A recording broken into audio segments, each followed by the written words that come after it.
Anche quest'anno 6 italiani su 10 onorano la tradizione della Befana facendo un regalo in occasione dell'Epifania, con un importo medio di 68 euro a persona e una spesa complessiva che sfiorerà i 2 miliardi di euro. E nella calza, oltre ai dolci e ai giocattoli, secondo un'indagine su 1200 consumatori, verranno messi anche regali utili, dalla moda fino alla tecnologia.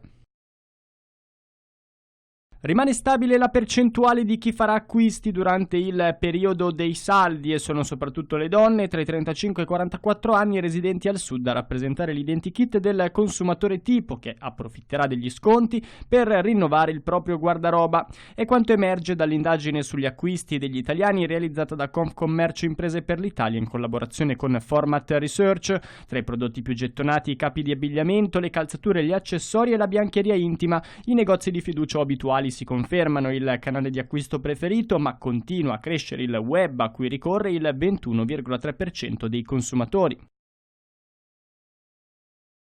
In un paese come l'Italia, dove l'85% dei trasporti commerciali avviene per strada, l'impennata del costo del petrolio e il conseguente rincaro dei carburanti ha un effetto valanga sulla spesa. È quanto afferma la Coldiretti in riferimento al rincaro record delle quotazioni del petrolio a causa delle tensioni tra Stati Uniti e Iran.